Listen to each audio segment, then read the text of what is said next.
What is going on, everybody, and welcome back into Brother Studios. Now, today in the studio, I'm doing a project that I've really had on my mind for a very long time. Now, I've been wanting to use terracotta pots to create a bunch of different crafting projects. Now, of course, we're going to start off the kind of the very beginning or basics and work our way up to more advanced builds. Now, for this project, we're going to be using these little micro terracotta pots. Now, you can buy these in a set of 3 at Walmart. And of course, it depends on the availability, whether or not they actually have these in stock and on their shelves at the time. I have got quite a few of these because I did plan to make different varieties of these. And actually, this project was really a spur of the moment Mother's Day gift for my mother. She's just really hard to shop for, but they like gardening and they're enjoying being outdoors. And I thought it'd be kind of cool to incorporate just like a natural item like the terracotta pot and this little saucer dish or this drainage pottery dish into something just kind of cool. Now, if you clicked on the thumbnail for this video here on YouTube, you know that I'm going to be making a frog. Now, this is going to be a fun little project, very simplistic, and we're going to be using some clay along the way with this. Now, one of the first things that we're going to do is I'm going to go ahead and paint the interior of the terracotta pot black. Well, why am I going to do that? I just feel like painting it black. It also is going to allow me to judge how long it takes the paint to dry inside or on the terracotta of the pot. A lot of times acrylic paints will dry a lot faster on terracotta pots, so you just kind of get an idea of the makeup compound of the one that you're working with at the time. They're not all created equal, but it usually just gives you a feel for how long that you have to work with the paint before you can kind of get some pooling and some paint removal as you add other layers. Now, originally I had anticipated having a larger watering saucer here, and I didn't have any on hand, and I really wanted to get this project done. I did it in 2 days, in maybe like hour and a half to 2 hour sessions each night. And because the only thing that really extended the time was the oven bake time for the clay additives that we're going to build on to the terracotta pot, just to give it a little bit of like anatomy. So we're going to sculpt like a little head to go over the terracotta hole, as well as some hands and some eyes and even some lips, just to add a little bit of character to it. We're going to go ahead and condition and warm up that clay there, so that way we can go ahead and sculpt anything that we want to. It's very convenient and very easy. You can get this clay at this time either in my Amazon affiliate in the listed description below, or you can also get it through Walmart or any kind of crafting store. I like to get mine sometimes at Walmart, just because it's like, I think, $7 to $8. It used to be $5. It's gone up quite a bit in price compared to what I was used to paying. But it's still really good clay, and you can get like a little 1 pound block of it and get started on projects. Now, originally I was just going to make 2 little orbs for the eyes. I decided to add a little bit more detail than just the basics or run-of-the-mill ones that you may find online. There are tons of people who make terracotta pot crafts out there, and I'm not saying that I won't revisit some of those projects in the future and just put my little spin on them, or just have fun creating them for you guys, or here in the studio with my daughter or my son. But for the most part, I'm going to try to put my own little artistic design on them, even if I do make the same, like a cow or a frog or like a zebra or something like that. I just want to make sure it's my own ideas and my own design, and I'm just taking inspiration from other crafters as well. There's a few frogs out there, but I haven't seen any frogs like this one, so just kind of cool. We're going to go ahead and sculpt 2 different size eyes here. Now, these are not the finishing effect eyes, because along the way I was outside of the studio and my little daughter, my toddler, ran in there and she smushed them. If anybody who has kids out there knows that there is nothing stronger than a toddler's grip when they get a hold of something they're not supposed to have, and she got a hold of those eyes and she just demolished them. Now, one thing you'll notice here is I originally thought about making some eyelids, just kind of like make them a little bit more blended in with the existing head that I had sculpted there. And I didn't like it, so I went ahead and removed those, and then at that point there's the 2 eyes that I resculpted. I made one a little bit more oblong than the other one, just to kind of create just a little bit of cartoonish look to them. Now, I decided to go ahead and roll out 1 piece of clay for the eyelid, and we're going to go ahead and give it a little pinch point between the 2 eyelids, and then we're just going to fold it down and around and blend it into the existing head that we have created out of Sculpt Original. So I do have to stretch that a little bit just to make sure it makes contact on the other side of the head. And then I'm going to go ahead and use a silicone tip tool here just to blend this in. Make sure I'm really happy with it. I will probably cut a little bit of that away because I have a little bit of overhang of clay there. I was originally thinking about adding a little bit of texture there, but I decided to keep it smooth, so I could just go ahead and smooth it out and then call it a day on the top of the head there, especially the eyelids, things like that. So we'll smooth that back out there with my finger, and then we'll kind of push that down and blend it into the back of the head there. It just makes the item look a little bit more detailed as opposed just to having just two orbs just simply just sitting on top of the item.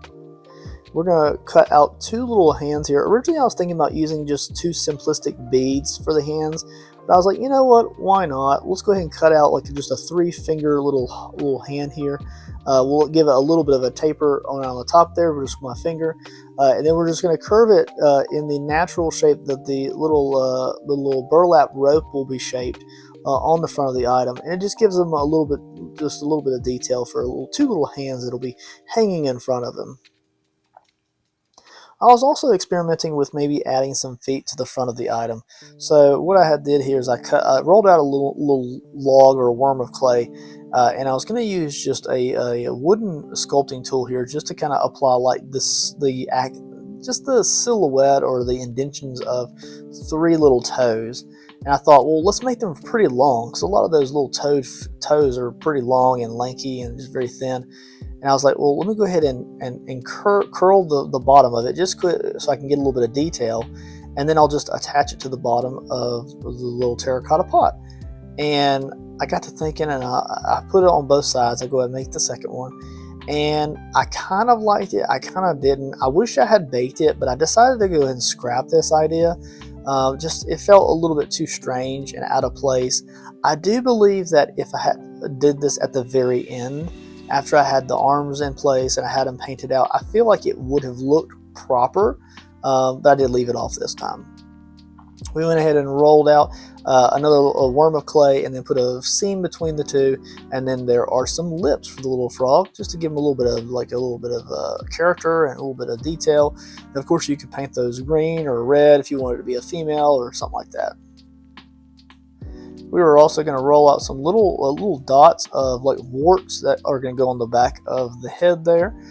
Just something fun and just simplistic. We use the palm of the hand just to kind of mush those down and just to apply them in different sizes across the back of the frog. I'll probably also paint those in a little bit darker color or lighter color depending on how I feel when I get to the painting process, because I would like for them to have a little bit of more of a focal point. Otherwise, I feel like if I painted them the same color and called it a day, which you may see that in a moment when I apply the first layer of green, they disappear, and I don't want that to happen. So I will paint those a slightly different color. We're also going to go ahead and apply a ultramarine blue base to our little water saucer here. And what we're going to do here is we're just going to create the simulation of a little water puddle or a water patch. Now, originally I had anticipated using a bigger water saucer than I had here, simply because it would allow me to create a lily pad. And I do believe I include that green painting of the attempted lily pad in this content, but it was just such a small little water saucer, I could not achieve that, because by the time I got the green lily pad underneath the terracotta pot frog, it washed out all of the blue water that I was applying, and I just couldn't have that. I'd rather have the water than the lily pad. And also, because I did use a smaller water saucer, it allowed for a more easy item inside the house, because it's not really designed to be outside because it's clay. And although I did clear coat it, if I put it outside, it'll fade pretty quick. It won't last very long. It won't last forever. It's more so for like a windowsill or something like that, just something cute and funsy and goofy. We are also going to go ahead and paint the interior lip of this in a burnt umber, and we'll give it probably 2 full coats of this. And it's just going to dress it up a little bit, make it look a little bit nicer, and makes it look a little bit more professional grade. When we come in later in the final steps, I will clear coat this, and it will bring a lot of that terracotta color on the outside edges, a little bit more richness to those, along with the burnt umber here. So you'll see that kind of transform a little bit in game when I do apply that clear coat, and it kind of transforms. and of course it's still just an ultramarine blue base coat on the very bottom. I painted my brown before I painted in the blue, that way I didn't do too much over painting in the water as I get into later stages of the painting process. I did introduce a little bit of pale blue here. This is a Winsor & Newton pale blue, and I introduced that along with the ultramarine blue together just to give me a nice faded water highlight effect here. And as we blend in that ultramarine blue from the inside outward, it just gives it a nice water effect. Don't worry, we're going to get to more of the water later, so whatever color you decide to go in with the water, it's going to get covered up if you're indeed following my process. Alright, so we've baked our little head of the frog to perfection, as well as the two little hands, and we're going to start the process of assembly, which is pretty easy. Now we're going to use burlap little string here. Most of these projects do call for a little burlap string, and depends on what kind of project you're going with, depends on whether this little string is glued into place.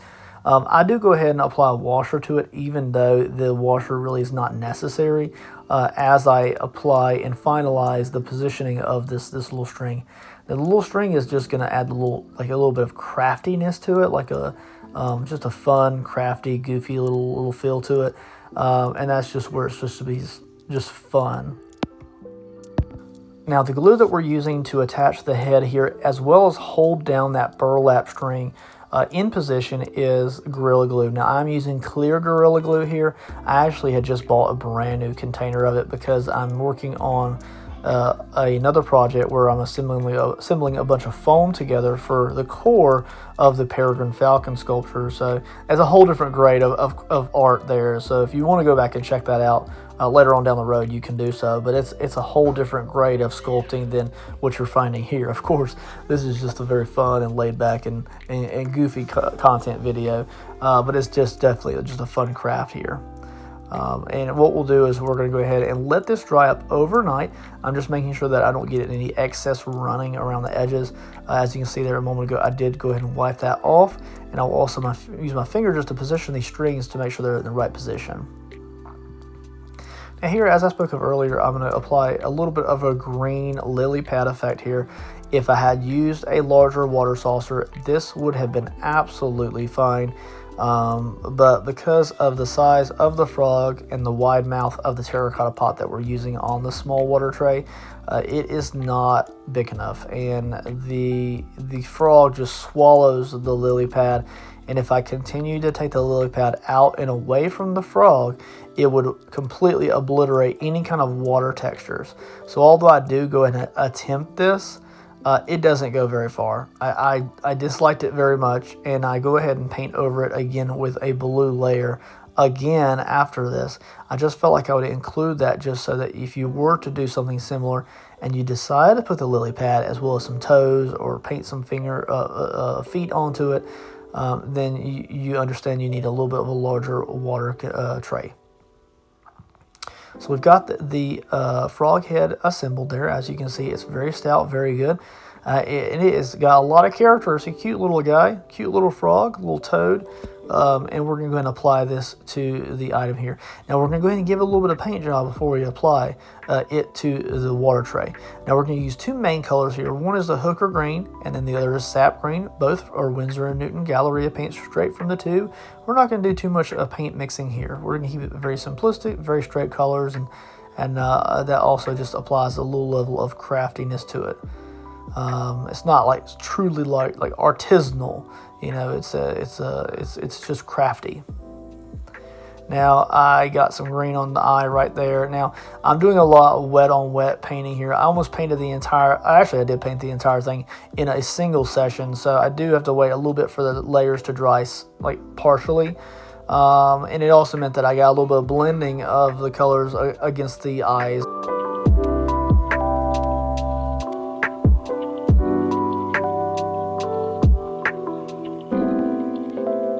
So we're just going to enjoy the process of applying the green here. I don't really edit a lot of this out. We are in a time lapse, as you can see here, but I'm not going to remove a bunch of the content. I think sometimes painting the terracotta pot texture is just a lot.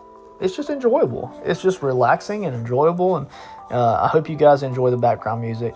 Now, just be aware that I do have to do a few more layers over the Sculpt original compared to the Terracotta. The Terracotta pot just takes the paint so much better and more thickly.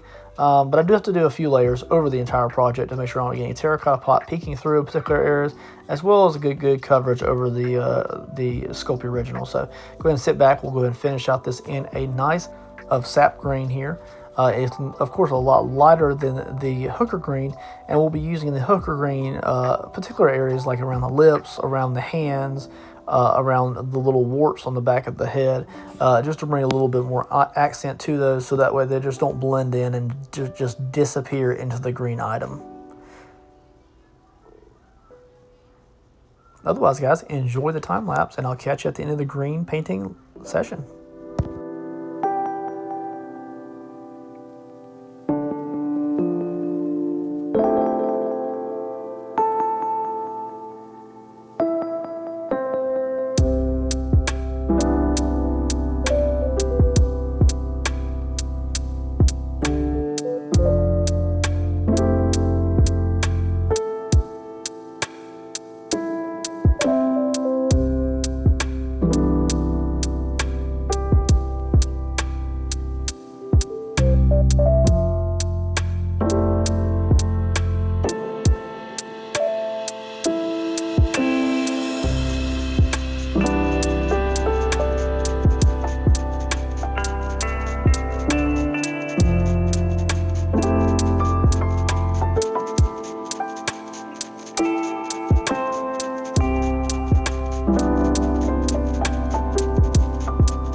What a fun little creation here is turning into.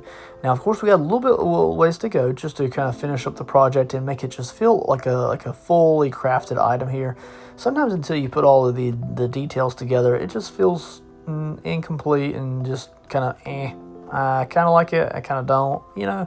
But you gotta trust the process and just make sure you finish all your projects out to fruition. Don't just give up when you're, you know, in the end game here. Now we're going to go ahead and go over the whites of the eyes with a titanium white. And because I'm doing a little bit of wet on wet blend here, I do have to do quite a few layers just to make sure I get all that green where I overpainted covered up. It's just a little bit of a pain, but just means extra layers and a little bit more attention to detail for those paint strokes. We're going to use a hot glue gun here to apply these little fingers and hands on the item to the burlap string. And we're going to go ahead and apply them. I use the hot glue here. I was going to say Gorilla Glue. We do use the hot glue here because I don't want it to shift and also want it to set up extremely fast.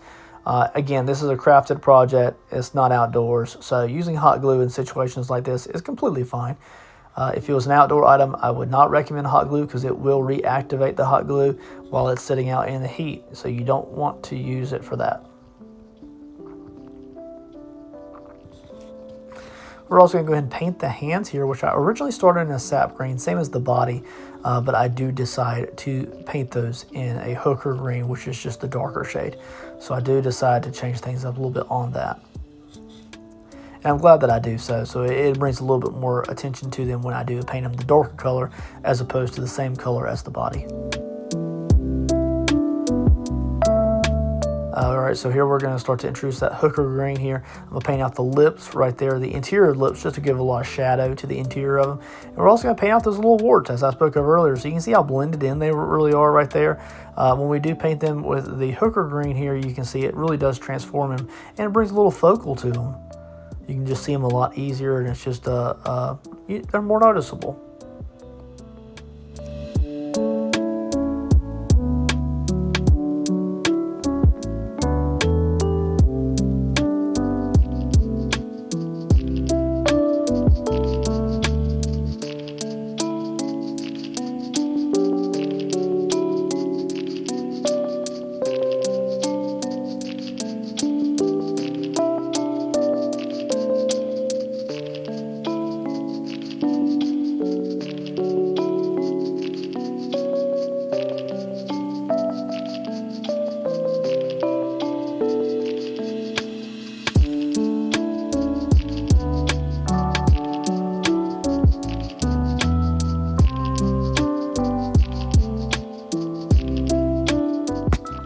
Now as we get the other hand painted out there in the hooker green there, you can see how dark it is. It brings a little bit more accent to it. We're also going to use that hooker green just to paint the silhouettes of some legs. They're not super intense or intricate here. We're just doing two little hills of the hooker green color along the outside edges of the body there, left and right. And then we'll use a little bit of ivory black just to bring a little bit of accent and shadow to those as we get into the final stages of the painting process. Just to give the silhouette of some legs, just to bring a little bit of detail to them, and we'll of course make that on both sides. I feel like it would just be out of place if it did not have those on there. And we're also going to paint the interior of the belly right there a nice yellow ochre. Very simplistic, very easy. One thing is the burlap string kept getting little flakes of or exposed pieces off of it onto the paint, and it was very sticky and it kept on attaching to the paint. It was quite annoying. So if you do get a burlap string to use on this, just make sure it's not too frayed or pulling apart. We're going to paint the pupils of the eyes there. We're not going to do a whole lot of layers or colors or highlights to the eyes. We're going to keep them pretty simplistic overall. We are going to make the pupils the same overall size, even though the eyes are different shapes. And that, again, will add a little bit of that cartoonishness to the frog itself. Doing a little bit of overpainting here, making sure that the white and the green is blending well on the seam between the eyes there. And then, of course, I'm kind of nitpicking here and there over particular areas.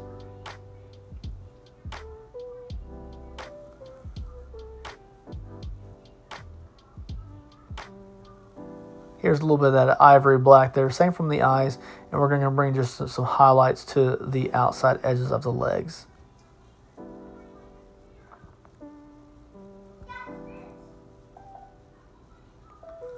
You can see it just brings a lot of focal to those two little hills of legs.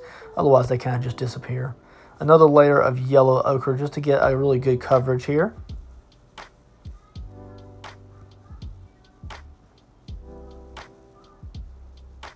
A little bit more of that hooker green around the hands. And then what I'm going to do is I'm going to do a little bit of a sponge effect, just a dry brush sponge. And this is actually a pale olive from Winsor & Newton. Just a nice little light green color. And we're going to use this just very sparingly over the back of the item. And it's going to allow us just to give a little bit of a bright color to the back of the frog and bring a little bit of variety to those darker green colors. We are going to be using UV resin in this project, not for one, but two things on it. The first thing is we're going to be mixing up some pond-like UV resin water. Now you can make pond UV resin water in a lot of different ways. We are using a Tim Holtz moss, and that is a nice rich green to blue to gray color. It's a nice blend, and it only takes 2 or 3, maybe 4 drops to get a nice rich green color.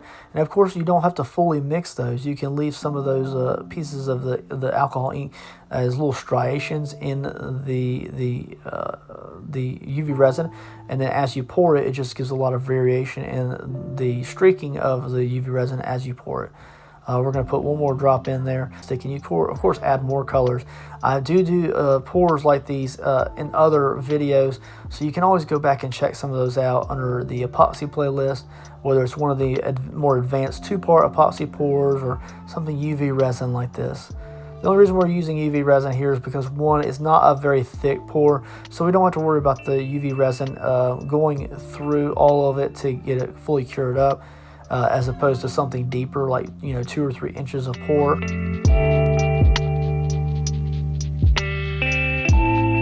It's actually quite enjoyable. So what we'll do is we'll pour this in. I actually have to pour another round of this, and we'll pour it on the other side just to get full coverage. You'll also notice one thing that I did do is I already used Gorilla Glue, and I glued down the frog. So the frog already has a fully established seam around the bottom of it to the saucer below.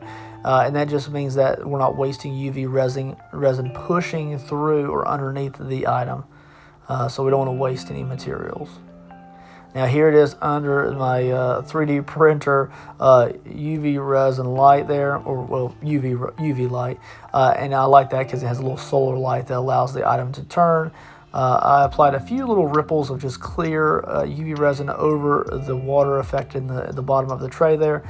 And now what I'm doing is I'm sparingly going over the eyes just to give both eyeballs a clear glaze. And you can pour that on in different layers. Of course, I want to avoid any kind of drips across the face if we can. But if get a little bit of over dripping there, I'm not too worried about it. But more so than anything, I want it to be very clear looking. Of course, once this is done here, we'll give it another cure under the UV station. And I do let it run under the UV station for around 15 minutes in total, which is quite a long time. Just to make sure we get a full cure the same night that we did all of this work, and that way I have it out the door and ready for my mother tomorrow. Yes, it was going to my mother the next day, so we had to get it done.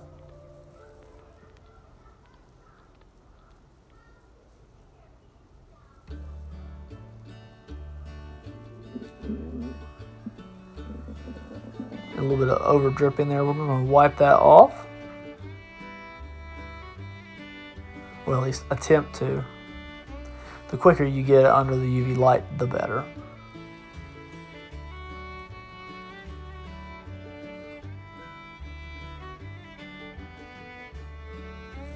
Hitting it with the UV light there, as you can see, is very satisfying watching him turn inside that little turntable. And of course, he's just cute as a button. And then here we are, guys. This thing turned out absolutely incredible, and it's just very simplistic. I haven't done like just a simple like craft project like this in quite a long time, and all these videos are very simplistic and just kind of singular. It's just fun to just enjoy the crafting process. Sometimes we get so hung up on big projects and big pieces of artwork and canvases and sculptures that sometimes these smaller projects just take a side burner, and this thing turned out absolutely cute as a button.